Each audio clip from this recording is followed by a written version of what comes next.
Might you soon be voting to give more power to Kansas City, Missouri Mayor Sly James? A new Charter Review Commission meeting for the first time this week could alter the balance of power in Kansas City, giving the mayor far more political clout and changing the way city council members are elected, with fewer at-large seats in favor of members elected by sub-district. But why the impetus behind these latest changes, Eric Wesson? Why does there need to be a change at all?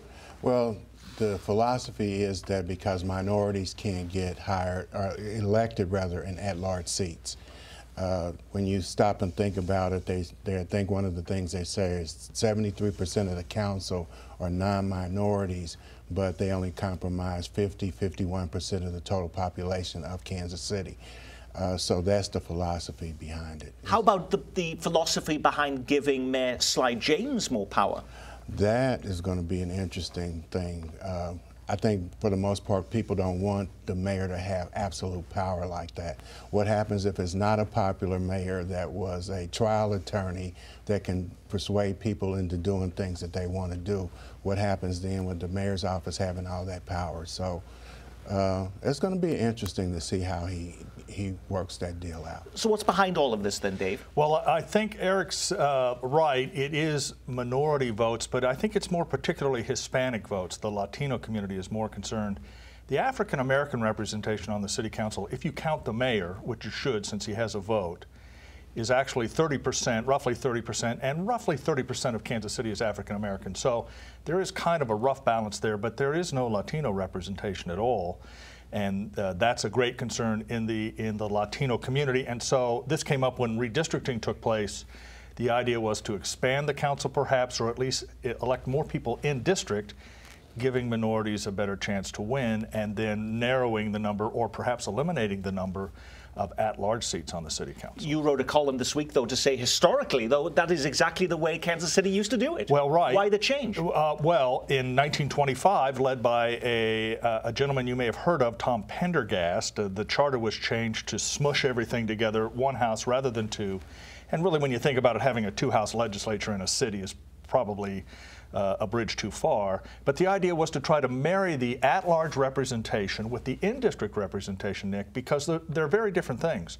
In-district council members are primarily focused on the money, resources, time spent on their district, and that makes sense. That's why you have in-district people.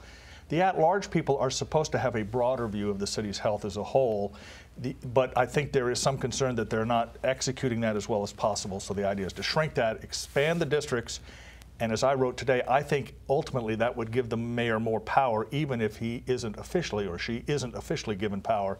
He would have more authority because of that restructuring. How does tinkering, though, with the system of how we give powers here and there to the mayor, or changing the way the city council members are elected, change the actual output for average citizens living in Kansas City, Missouri, Stacey? I think it potentially could change it a great deal, because if we start to increase the number of districts, then we start to give smaller pockets of people voices. If you look at cities that we often compare ourselves to, like Denver and Indianapolis, they don't have this issue where there are a number of at-large councilmen or councilwomen who are elected.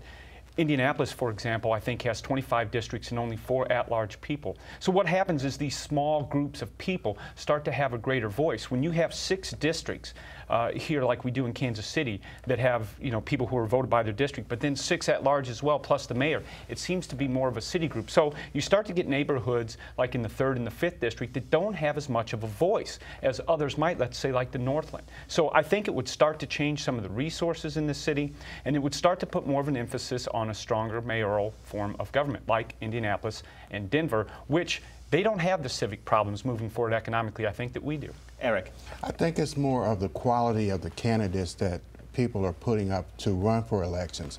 In the black community specifically, it deals with people that don't know anything about the budget. They don't know how to get consensus among people that are on the board, on the city council. So therefore what you have is you would have more ineffective people rather than have less ineffective people. You have people in there that don't feel like that they have accountability to taxpayers about what they do with $15,000. That has nothing to do with redistricting. That has to do with the quality of people, the informed people that you send to run for elected office. Sam. I think Kansas City really is a little bit of an outlier in an urban area, that most big cities have a strong mayor form of government.